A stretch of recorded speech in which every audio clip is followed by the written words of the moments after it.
Today we have a crazy entitled parent story of doing something horrendous to somebody's pet. We'll get into that in a bit, but first, am I overreacting about my mother-in-law? Hi, I'm a 29-year-old female, and I'm pregnant with our first child with our due date fast approaching. My husband is very excited, but his mother is really starting to push boundaries as we get closer to the little one's arrival. A bit of backstory, my husband and I have been married for 2 years, but we started trying for a baby 3 years ago. It was a long journey with infertility. I was at the doctor's nearly every month getting blood work done and doing different hormonal therapies. We suffered 3 miscarriages, including one on our wedding day. As time went by and we weren't successful, my mother-in-law grew more and more impatient and disappointed. She would never badger my husband, but she would badger me about the treatments and why they weren't working. To say the least, it was stressful. It got to the point that the doctor figured our only chance was IVF, and my husband and I had to make a decision because we didn't have the funding for such a treatment. So we decided to call it quits and accept that we were most likely going to have a child-free life. When I informed my mother-in-law about our decision, she just stared at me with a look of pure disappointment and wouldn't talk to me. To say that she made me feel like even more of a failure would be an understatement. Then, by happy chance, we fell pregnant completely naturally. Of course, I wanted to keep it a secret for as long as possible due to our past miscarriages, but it was hard to do because I got really sick. I was so sick I went days without food and was still vomiting. When we eventually did tell the family, my mother-in-law was over the moon to say the least. I was 4 months at the time and she started rubbing my belly and insisting that it needs to be a boy because the family needs a boy to carry on the family name. As my pregnancy progressed, my sickness did not go away and my appetite did not return. So to say that I was having a hard time and not enjoying me pregnant would be an understatement. I was barely 6 months though before my mother-in-law started insisting that I'll forget all about and be ready to have another one before I knew it. Our first child is yet to arrive and she's already insisting on baby number 2. As my due date started to draw near, my anxiety began to grow as my mother-in-law began to make insane demands. She lives 4 hours away from us, for a good reason, and she started making plans that we're to come visit near the end of September. The baby may only be 1 week old by then if I go past my due date, so that the family can meet the baby and she can hold and feed the baby as much as she wants, while I get some rest. I am not okay with this. First off, it's my baby and I'm not comfortable handing them around to a whole bunch of people before they're even 1 month old. Second, I'm the only one who can feed my baby at the early stages, unless my midwife or doctor states that they need to go on formula. Third, I don't want to travel and be put on display when I'm freshly postpartum. I've talked to my husband extensively about this and he's on the stance of we will wait and see when the baby actually arrives and how the birth goes. So because we wouldn't commit to my mother-in-law's plans, she informed my husband that she was going to come and stay with us around the due date. He shut this down real quick because he doesn't want to play host to anyone at that time and neither do I, so now she's very unhappy. I've also told my husband that there will be no video calls while we're in the hospital. Everyone will receive the same birth announcement text, and they can wait until we're ready for them to visit the baby once we're home. Needless to say, my mother-in-law is not happy with this arrangement, and I'm terrified that she's just going to show up and expect to be the first to hold the baby when they arrive. Also, she learned the gender when my husband accidentally let it slip that we're having a girl. Well, she was disappointed, but immediately started pushing pink at me. I turned her down because I like gender-neutral color, and the nursery is woodland animal themed. She told me that we're going to have a major problem with the fact that I don't like pink and I don't want to dress her in the frilly, uncomfortable dresses. My kid is going to be in onesies and sleepers for as long as possible because they are comfy and I don't have to stress about them getting ruined due to the fact that a baby and messes go hand in hand.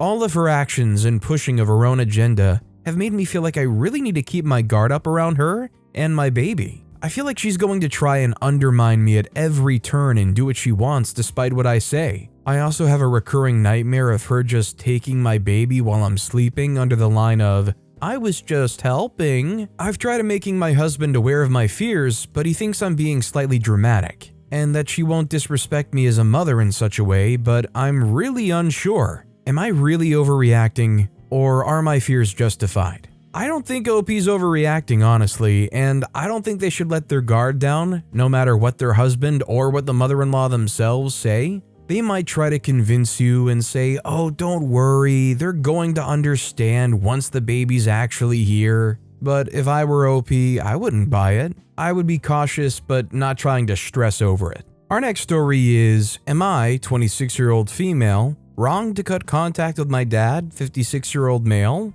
I, 26-year-old female, have had a very turbulent relationship with my dad, 56-year-old male. He would be a really good father sometimes, buying me toys, snacks, taking me to his workplace, playing with me, making surprises, supporting my education, not that much caring about boyfriends or what I was doing, wearing, etc. And I was honestly a daddy's girl, loving him more than my mother, 52-year-old female. She was abusive and strict when I was little, but my dad was like Dr. Jekyll and Mr. Hyde. He would also be really evil sometimes. He would shout at us after a minor inconvenience, beat my mom, belittle me if I made a mistake, calling me stupid, useless, etc. if I did something wrong. He would try to end my mom, even tried to bullet her but missed, and threaten her. He would cheat on her. They never truly loved each other, and our home was full of hatred and anxiety most of the time. Growing up, I realized how my mom has been abused constantly in every way, and how my dad has been a sick man. In reality, as he both tried to be a good dad but would succumb to his anger mostly. He never hit me, but witnessing these really traumatized me, and we never had a healthy relationship like normal dads and daughters. 1 year ago, my dad wanted to divorce my mom, and my mom agreed. They sold our house and shared the money. My mom bought another house, and I'm also building a new life in another city. My dad regretted his decision and wanted to get back together, but seeing how he would still blame my mom, I and my sister, 34-year-old female, didn't support this decision. This summer, we visited my grandma from dad's side with my sister and little niece. My grandma doesn't like my mom and affects my dad's decisions all the time, and visiting her was a mistake, honestly. He took us there, claiming she was ill and not had many more days to live. Anyway, one day my dad learned that my mom was on a vacation and just got really angry, accusing her of an affair there. He started threatening her with death and shouting at us uncontrollably when me and my sister intervened. Then, after he told me to freak off to my mom's home and leave, and I said okay, he ran to me shouting and threatening to end me in the head, even going to grab his weapon. He's a retired soldier. Then we called the police and reported him escaping the house. Currently, we don't talk. But now he thinks that even though he did everything for us, we never reciprocated and now betrayed him. I'm now really conflicted about my feelings and what kind of a father he is. I feel guilty sometimes, as he says he's sick, old, etc. all the time. I am so tired emotionally. Yeah, I don't really blame OP for being tired emotionally in this situation. And honestly, if I were OP, considering the history, I feel like I would be consistently scared. With the behavior this guy has displayed, although in the past they haven't done anything, the fact that they would go and grab a weapon, threaten, I'm just waiting for the point where you initiate some distance from this guy, and there's a point where they just finally snap. This next story is Petty Entitled Mother. It all started when I turned 16 and was sadly diagnosed with some mental illnesses. It was hard for me to do anything like get up in the morning due to meds and being able to work due to pains I would get in my chest. During this time, my mom took time off work or basically quit her job. I didn't want her to, considering we were kind of poor, and my mom was the only one working and paying the bills at the time. She wanted to quit, or she did quit because she wanted to be around me and take care of me while I was going through whatever I had going on. While I am forever grateful for that, it really wasn't what I was at all expecting from someone who wants to take care of me. 16 to 18-year-old, all she did was belittle how I was feeling, compared me all the time to other people, or just straight up denying I have anything wrong with me, constantly pushing me to get a job, when I legit could barely get down the stairs without having chest pains. Not only that, but I was going through a lot of PTSD from trauma that happened recently with me, and all she did was argue with me all the time, and never comforted me. She was constantly dangling the fact that she quit her job because of me, which I didn't even want her to in the first place, if I don't do something for her. I'm 21-year-old female now, and luckily going to college, feeling a bit better, and overall improved health. But a few days ago was just baffling to me. I cooked dinner for the whole family, and at this time when I was cooking dinner, I've been up for literally 24 hours running on no sleep. I had a lot of studying to do as well as overall errands to get through the entire day, but I still wanted to at least cook dinner since she doesn't and just sits in her room all day mindlessly scrolling in her phone, so it's usually up to me to cook for the entire family 90% of the time. Anyways, I made some fish and some veggies and told my mom dinner was ready and if you're hungry, it's downstairs. She asked me to bring her a plate and I said no because I was up all day and I'm physically and mentally exhausted and didn't want to go back downstairs. She kind of goes on about how she gets everything for me, etc., but I kind of ignored it and told her again, if you're hungry, just go downstairs. 30 minutes later, she comes in my room asking me again to still bring up a plate. I gave her the same response and all she says is, remember that, as if it's some sort of threat. Remind you, this is over a plate of fish and veggies. The next morning I go into her room to say good morning and see how she's doing, etc., like I usually do, but I can see she's physically upset about something just by the way she looked at me. I asked her what's wrong and if I did something. She tells me she's a little disappointed in me because I didn't want to bring her up fish and some veggies. I looked at her and said, are you seriously still mad at the fact I didn't want to bring you food? She said that's not the point, when it is, and goes on about how she does everything for me. Most of the time, she doesn't. She just sits in her room and complains all day and works barely spending any time with either me or my brother, and how she gets me anything. I tell her I usually bring her food every time I cook. I didn't want to yesterday because I was tired, I've been up all day, and I just wanted to eat and sleep. And then I called her entitled. As soon as I said that, she immediately shut down and called me immature because I didn't understand. Again, I bring this woman food every time I cook, except this one time because I was legit tired, and it just baffled me because it really isn't even that big of a deal. Today I noticed my wine was missing. I go into her room and ask her where it went. She said I drank it because I bought it. She's right, she did buy it, but she gave it to me as a little present. I'm guessing she did it because I didn't want to bring her fish. I asked her to let's talk about it, and she then again immediately shuts down and kicks me out because I just wanted to have a simple conversation about her behavior. She's almost 50 acting like this. I do not understand why people act like this or why they think they're owed every single thing, and when told no, they have a little tantrum. I feel like I'm living with an entitled 7-year-old who can also be physically aggressive. I don't know what to do at this point. I guess moving out would be a great idea, if it wasn't for the fact that I'm poor and living paycheck to paycheck just to keep up on bills for her house. It feels like I'm trapped at times. Or am I really just being the jerk here? I don't know. I definitely think this is pretty unfair to OP. My question is, if you're living paycheck to paycheck to keep up on bills for her house, is it possible to just cut that off and immediately find a place to redirect that money? Or is it just like some bills and things you're covering, but it's not really the full rent?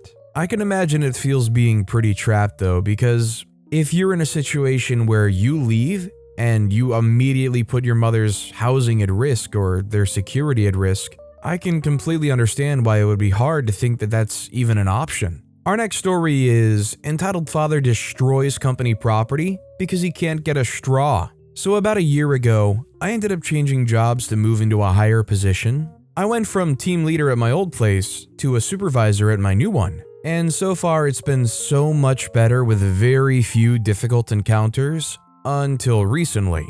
In our shop near the front door, we have a Tango Ice Blast slushy machine, and we keep all our cups for said machine behind the till. It's normally pretty popular on the hot days, and they can sell quite fast, but we tend to keep the cups and lids stocked up pretty well. The straws, however, are a different matter, thanks to our other drinks machine being right next to the Ice Blast machine, and both requiring straws, we just keep them in a box between the two. However, a lot of people will take multiple straws when they buy one drink, so we run out pretty fast. This is going somewhere, I promise. A customer, hereby named ED or entitled Dad, came in today with his daughter and did his shopping, and asked a few times where the cups were for the Tango machine. We explained they were behind the counter, and you pay for them before you make the slushie. Eventually, he comes to the till and pays for a regular cup, hands it to his daughter, and she runs off to pour the drink while he packs his shopping. He walks to meet her, and we eventually see him begin opening the drawers and doors on the front of the machine, where the gas canister and flavor syrup is kept. We tell him to leave them alone, and he just screams back, "You've got no freaking straws!" I notice he's right and ask one of the staff on the shop floor to go run upstairs and get another box. She does, but right away we see entitled dad getting impatient. "Where the freak are the straws? I've got to get my daughter to swimming." I tell him it will just be a minute, as my colleague is gone to get some. I begin serving the next customer and therefore don't notice the entitled dad opening the drawer again. He grabs one of the syrup holders, basically big boxes full of thick, runny syrup attached to a hose with a special connector, and he yanks it out of the machine. This caused the plastic connector that was attached to the box to rip off and made syrup fly everywhere. He, his daughter, and the machines were covered. He screams at us, asking how we could be so stupid to keep all this sticky crap in a box, and explains he was looking for the straws. I don't get to say anything before he grabs his kid, gives us the finger, and storms off without his straw. Took like an hour and a half to clean it all up. My shoes are still sticky, and we still can't use the machine since the connectors broke. Huge loss of profit for us. It was really popular this time of year thanks to the heat. Not gonna lie, if I went into this place and saw a Tango Ice Blast slushy machine, I would be pretty tempted. I am 100% on board for a good slushy. To see it and then find out it's broken would also be pretty disappointing. This story kind of has me wishing that that guy was actually charged and held accountable. We can't let these vile slushy destroyers go uncharged. Our next story is my entitled parents plus grandma tried to lure me back with a lie. Welcome to the newest edition of Bull I get to experience after finally escaping my father on January 1st. I've posted in different subs regarding different issues on this. To summarize what's going on January 1st of this year, my dad had a bipolar meltdown and kicked everyone out. After doing so, he realized he was going to die alone and desperately tried to pull everyone back. But my older sibling, 22, and me, 20-year-old female, remain free. I'm no contact with my dad. My older sibling is low contact. So when I first moved out, I tried to get on my own health insurance through my job, but they wouldn't let me since I was still on my father's health insurance. He refused to remove me since he was convinced that I would come crawling back. A few weeks ago, I had a pretty nasty accident. I passed out in the bathroom for unknown reasons and wound up concussing myself. I had to go to the hospital, where my mom told me I no longer had health insurance and that I was removed about a month ago. I was panicked, but the sort of panic where you're so panicked you're calm. I've been mostly chilling since the hospital said they'd help set me up with some insurance, and they're actually doing good working with me. However, I just got told something interesting by my little sister, 17-year-old female, who's still unfortunately stuck in that house. They lied. She overheard my grandma coming up with this grand plan to make me come back. How I would beg them for help and they would so graciously reveal they never removed me at all, like some kind of act to make them look like loving saints. I don't even know. But yeah, she told them I wouldn't dare to bite the hand that fed me after that. But now I know I have insurance, and my sister sent me a pic of the health insurance card. Man, these people are vile? And I'm concerned for OP. Are they going to be able to just go forward with what was currently happening with this hospital insurance setup? Or is there going to be a lot of headaches going forward once this is all kind of brought into the open? Our next story is, my mom doesn't care if we feel uncomfortable with what she's wearing. Before anyone asks why my dad isn't stopping this, it's because he's dead. So my mom walks around the house with her underwear, granny panties, and her singlet that highlights her nipples very well. Now, I don't feel comfortable with this, and when I told her, she would scream at me saying I'm a woman so I shouldn't feel uncomfortable, and she should be free to do whatever she wants in her house. So I can close an eye when she keeps dressing like this in front of me, but I'm uncomfortable when she does it in front of my brother, 8, so it doesn't bother him much, but sometimes she would randomly remove her singlet, wasn't wearing a bra, to wrap it around her chest and wouldn't care if my brother sees, even though he's covering his eyes and shouting mommy in a scolding way. Also, when she forgets to take something when she's about to shower, she'll come out naked and won't care if my brother sees her, even if he shows he's uncomfortable. Her reasoning for this is that she doesn't like wearing shorts and it's her house and can wear whatever she wants when it's hot. And if anyone says I should try talking to a trusted adult about this, I don't have one. And if I did, it would immediately be reported to my mom and I would get slapped and shouted at. Also, since we share a bed, long story about her having PTSD and wanting to change house, so she also sleeps next to us with her underwear and refuses to put on a fan when she's hot because I'm old and a fan is bad for my age, so staying in my underwear is better for this heat. She's 46. And my mom is a person that just won't listen. If you don't approve of her opinion, she will shout at you and say she knows better and won't change her mind. So, growing up in my household, it wasn't uncommon to walk around in your underwear.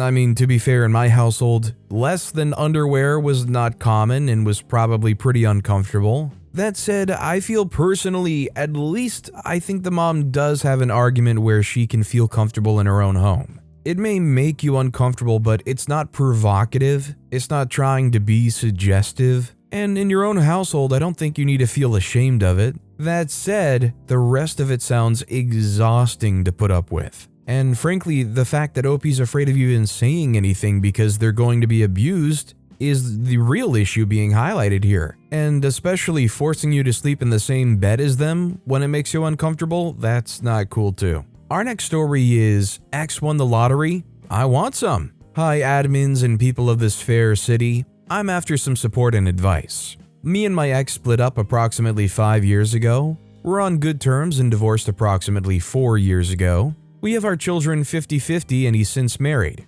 Recently, he got a large lotto win in the millions, and he's refusing to give me a share. I believe I'm entitled to some of it, as I'm still receiving child support from him. And it's unfair that our children don't receive the same comfort of lifestyle when at both homes. The children should be able to have the same comforts at both houses, and not feel that dad buys them better gifts and clothes than I can afford. He says it's his money and I ain't getting a cent. How do I convince him he's treating his kids the wrong way? Doesn't qualify for choosy beggar, but holy smokes, it sure does take the entitlement cake for the day. Honestly, I don't necessarily think OP is entitled to some of it. Is the quality of care and the quality of life, while the kids are in your possession, good? Sustainable at whatever value they're currently paying? Just because they have come into more wealth doesn't mean all of a sudden he has to send you more money. I just do not understand that mindset. It just seems greedy. It just seems like you want to pocket some of it. The whole point of child support is to support the kids.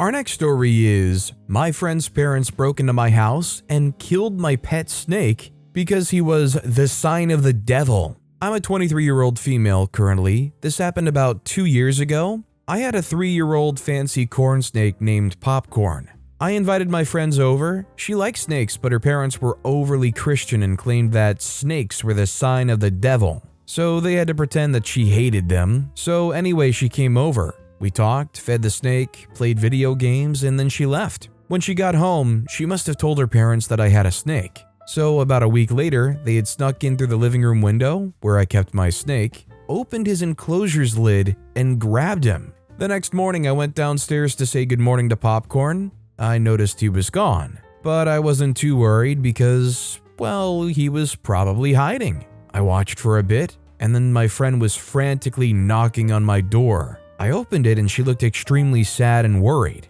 She told me that her parents had killed Popcorn. I didn't believe her, so I checked his entire enclosure and sure enough, he was gone. I called the cops and she was fortunately arrested for breaking and entering, though I still feel like she deserved more. I got a new snake, but he isn't the same. I mean, did they manage to hide the evidence? Because considering the circumstances, I really feel like there should have been some kind of animal cruelty charge here too. The cops probably gave some cold-hearted BS justification of like, well, it's a snake and we can't justify snakes fitting under animal cruelty. Try to cite some dumb regulation or quote or how they don't fit under conventional laws for that. I don't know. Our next story is my entitled stepfamily. Throwaway for privacy. All names are fake, but I'm still trying to be cautious. I just need a vent, and since my stepfamily has a few entitled parents and kids, I figured this would be a decent place. Anyway, some background. I'm a 17-year-old guy who lives with my dad, entitled stepmom Karen, and 16-year-old entitled stepsister Becky. Yes, I plan on moving out ASAP. Karen and Becky moved in with my dad and I 3 years ago at the start of lockdown, after Karen and my dad had a rushed courthouse marriage. Karen's extended family is also quite entitled, but thankfully I haven't seen much of them due to COVID. So without further ado, here are some miscellaneous stories about my entitled stepfamily. Our house has 3 bedrooms, the master bedroom and second bedroom on the second floor, and a small guest bedroom in the basement. When Karen and Becky first moved in, Becky was supposed to move into the guest room because I was already living in the second bedroom. Instead, Becky threw a tantrum, like straight up screaming and crying at 13 years old because the guest room was too small and didn't have room for this enormous pink dresser she apparently loved so much. Karen backed her up and convinced my dad to give her the second bedroom so that she doesn't have to be so far away from my daughter. My dad caved, and I had to donate most of my furniture because, seriously, my new bedroom is so freaking small. The kicker? Becky got rid of that dresser 2 weeks later because she decided she didn't like the color pink anymore. No, I didn't get my bedroom back. I live in the basement to this day. Becky is lactose intolerant, and when she and Karen moved in, Becky demanded that the entire house be a dairy-free zone. Well, second verse, same as the first. Karen backed her up and convinced my dad to agree. This lasted for 2 months until my dad got fed up with paying a fortune for gallons upon gallons of almond milk when only a fourth of the family actually needs it. We still keep almond milk in the house, but thankfully we also have cheese and regular milk now. My dad and I were going out of town for a family funeral. Karen and Becky never even met this family member and insisted on staying home, and I asked Karen to feed my hamster Jimmy and refill his water while I was gone. Thankfully, my dad and I were only gone for a little while because I came back to my poor Jimmy half dead.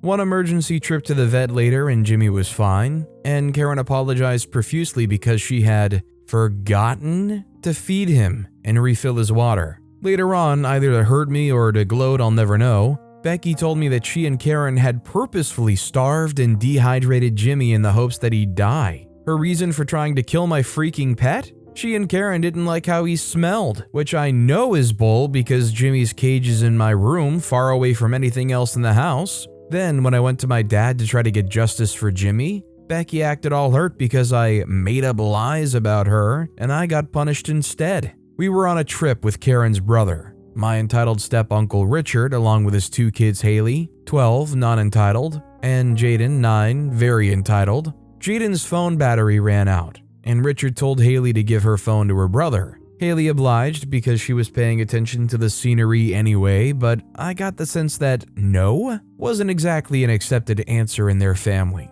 Well, a few hours later, Haley's phone ran out of battery as well, and Richard actually expected me to hand over my phone to placate his bored gremlin. Now, it's not like I was using my phone, but there's no way in heck I was trusting a 9-year-old with my expensive tech. I told Richard no, and he just gave Karen this look like, is he serious? Anyway, Karen tried to force me to give Jaden my phone. Since my dad was in the bathroom and she was technically the adult in charge of me, I was able to stall long enough for my dad to get back and put an end to that bull. I'm just glad he backed me up on that one. A couple weeks ago, while I was babysitting Jaden, I was putting on a movie and Jaden picked out an R-rated movie. Since Richard hadn't left any specific instructions about what Jaden was or wasn't allowed to watch, I made my best judgment and told him he couldn't watch it. Jaden threw the temper tantrum to end all temper tantrums, cussing me out worse than a Call of Duty lobby. Seriously, he was more creative with his insults than most teens I know. I was kinda impressed.